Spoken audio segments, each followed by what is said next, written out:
Good evening, friends, everybody. Meeting after a big gap of 4 days, 5 days.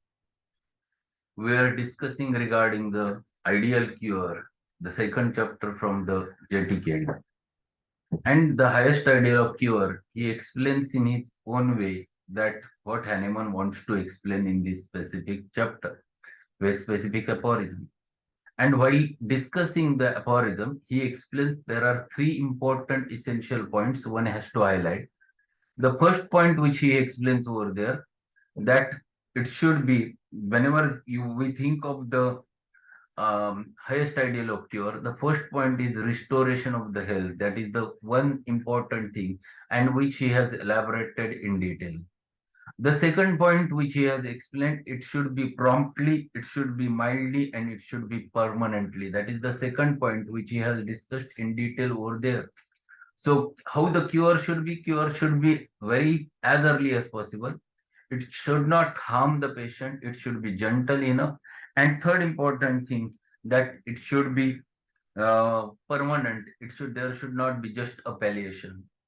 After that, he has explained there is one more point, third point one has to consider, and that is according to the easily comprehensible principles. Means according to the seven cardinal principles of the homeopathy, as well as Hering's law of direction of cure. And he has highlighted the Hering's law of direction of cure while explaining that, and he has given multiple examples how the cure happens to be, how cure goes from the greater importance organ to the lower important organ, and how this works.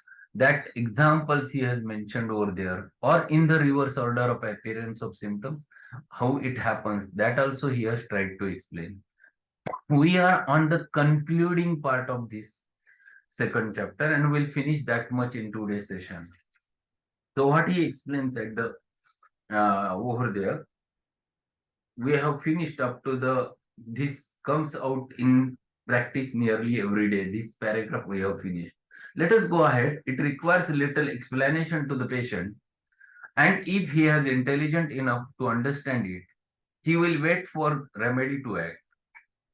But the physician who thinks most of his pocketbook will say, if I don't give him a liniment to put on that limb, he will go up and get another physician.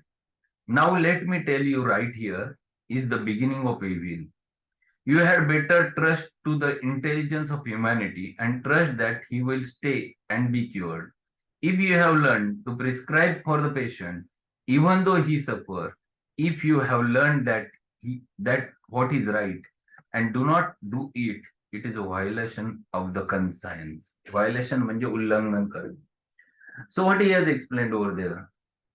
He has explained one important thing. What is that? That if such a patient comes, that patient was having a patient is a case of rheumatic heart disease. He is having the embarrassment in chest, palpitation, some chest complaints or chest pain. This has happened after rheumatism, and you have started him a proper remedy. For example, you might have given him Kalmia, which is a rheumatic heart disease remedy, or a lithium car. And then it started going back. Then it started reversing. And this has aroused because earlier there was a rheumatism. And this rheumatism was suppressed. That's why he got the heart problem. Now he is on the reverse part. And patient comes to you, doctor, what has happened? See, my joints are swollen. I'm suffering a lot. And his heart complaints are no more. So you are on right path. But here, if you make a problem, if you consider that if you'll apply some local ointments to the joints, local painkillers for the joints, you will bring back again the rheumatic heart disease. Here you have to keep your conscience properly and believe on the trust that, and one thing, on believe on trust of your principles. And second important thing, you have to explain the patient detail that you are going from problem, you are on the right path. Your problem is going from more important vital organs to the less important organ. You have to suffer a little bit. After that, it will also disappear, and some original problems on the skin surface might reappear, but it takes little bit time. Till that period, you have to bear little bit pain. If you explain with confidence and if you explain in detail how the cure happens, patient will definitely follow you. But just for the purpose of making money, if you ask him to apply liniments, you will bring back that patient again from the rheumatism to the heart disease. And this problem is commonly happens. Hahnemann says here you have to keep your conscience properly, otherwise you are doing the evil thing for the patient. So he is explaining exactly what happens in day-to-day practice. And then he turns towards the last paragraph. In fact, I think this is second last. This paragraph appeals to the man's integrity. It is said that the last line on principles that are at once plain and intelligible. Just as soon as you out live out integrity and believe that a man can do just as he pleases, you live out everything that pertains to the principle and you live out the foundation of success. But when these principles are carried out, when a man has made himself thoroughly conversant with the materia medica and thoroughly intelligent in its application, when he is circumspect in his very interior life as to the carrying out these principles, then he will lead himself into use it is that is most delightful, because by such means he may cause disease to disappear, and by may win the lasting friendship and respect of the class of people worth working for. So he's explaining the last part of this aphorism is on easily comprehensible principle. And there are seven cardinal principles along with Hering's law of direction. We have discussed on that day these seven cardinal principles, right from law of similars, law of simplex, law of minimum dose, the doctrine of vital force, the doctrine of drug proving, the doctrine of drug dynamization, and lastly the doctrine of chronic diseases. These principles are firm if you have learned them properly, if you follow them properly in your practice, and if you understand the Hering's law of direction of cure, that cure must take place always from above downwards, from within outward, from center to periphery, from the organs of greater importance to the organs of lesser importance, and in the reverse order of appearance of symptoms. If you are damn sure about this, then you don't have to believe on anyone. You have to believe on your pathy, and it works. It gives a permanent result. It produces what is there in your mind, and this is too important to consider over there. So this aspect is very clearly mentioned by him, that if you give this thing, you definitely used to produce proper results in the patient. What he says over there, he has more than that. He has a clear conscience with all that belongs to him. He is living a life of innocence. He is living a life of innocence. When he lives for he when he lives such a life, he does not allow himself to wink at the notions. Wink म्हणजे दुर्लक्ष करणे. Notions, kalpana, that are carried out in families. As for example, how to prevent the production of offspring, how to avoid bearing children, how to how to separate man and wife by teaching them nasty little methods of avoiding the bringing forth of offspring. So what he is explaining, when you keep your conscience properly, when you follow those principles, when you apply medicines accordingly, then you have to follow them only. Then all those questions never arise. There is no question that you are disturbing your disharmony. You are or there is no question that you have to go against the nature.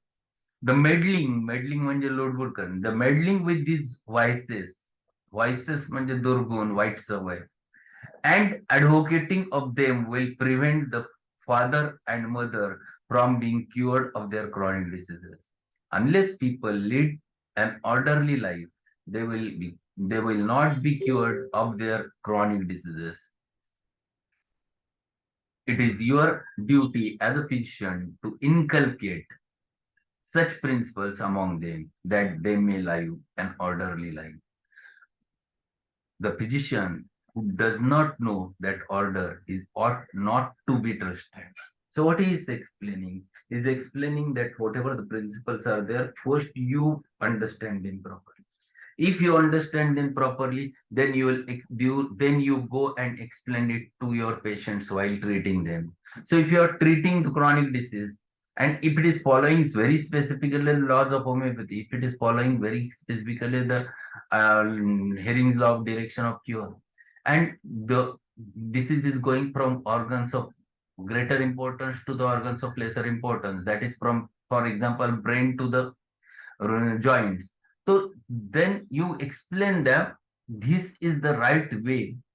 Then you explain that it might come from rheumatism again to the skin. It is the proper direction. And this you can explain only when you have understood them properly. If your concepts are clear, then you can easily explain it to the patient. And then you don't have to tell anything. That then your disease, whatever the disease is there in the patient, it will be settled at the root level. The miasm will be get cleared completely. And when root cause is disturbed, removed completely, their offspring will automatically carry the proper traits and not the disease traits. So this is how it happens. There is nothing that they should avoid pregnancy, they should not meet together in order that the offspring will be have a problem. This is not so. If you have treated them with the according to the homeopathic principle, then that cure is ideal cure which covers even the roots of the diseases completely.